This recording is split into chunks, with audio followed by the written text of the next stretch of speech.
Another young teenager from right here in Texas. Tara Lipinski was 14 when she won the '97 U.S. National Championship. She went on to even bigger things, but it hasn't always been easy for her. When I look back, it's almost like I'm in shock still.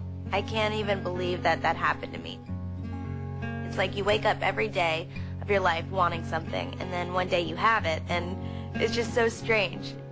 Strange is the word some would use to describe Tara Lipinski's meteoric rise and sudden departure from the competitive skating world.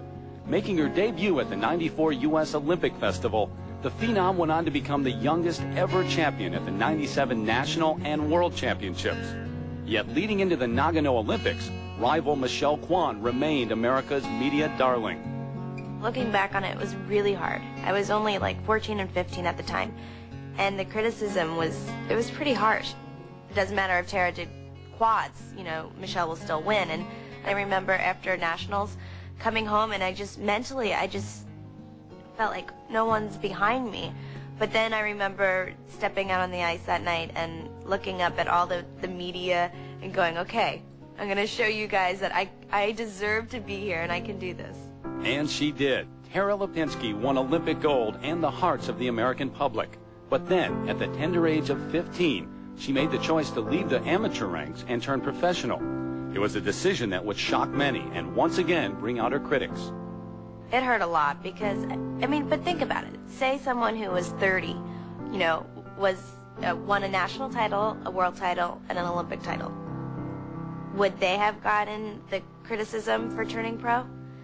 Probably not. It was because I was 15. You know, I accomplished all of that, and I did the Olympics the way I wanted to do it. There couldn't have been one thing I would change or want to make better.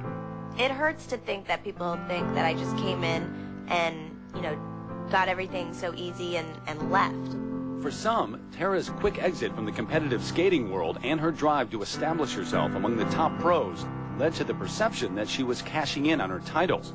The subsequent pursuit of an acting career further fueled this notion. I'm not a diva, I'm just Tara. I mean, that's the strange thing. And I think, like, as a celebrity, I look at celebrities differently now. Like, yeah, you could think, oh, she's such a diva. But then I think, is she really? Or is the media portraying her as a diva? I just know that that's the way the media is sometimes. You know, they like people, they don't, and they don't like me. You know, but it's incredible to go out every night and stand in front of, you know, all these millions of fans and not go for the judges and yourself, but to perform for them.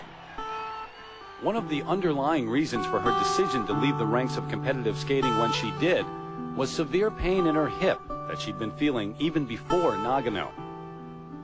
I was misdiagnosed for 4 years, and I couldn't imagine, you know, how much pain I could be in, and no one could find out what the problem was. I mean, I was out on the ice hours and hours and doing 50 triple loops a day. Obviously, that's going to take a toll on your body.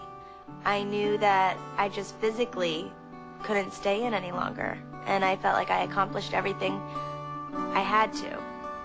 Even in the less physically demanding world of the pro ranks, Tara was no longer able to ignore the pain.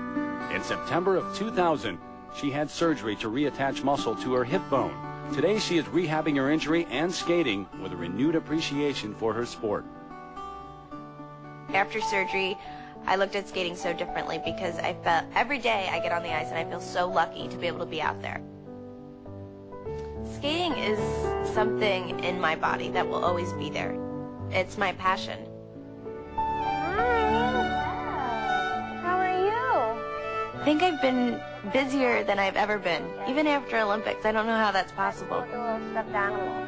Doing volunteer work has become so much a part of me now.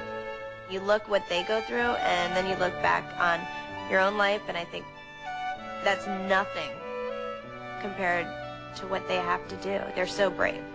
It just puts everything into perspective. I can't explain it. It's hard to look back on everything that I went through, but, you know, life evolves, and I'm happy now.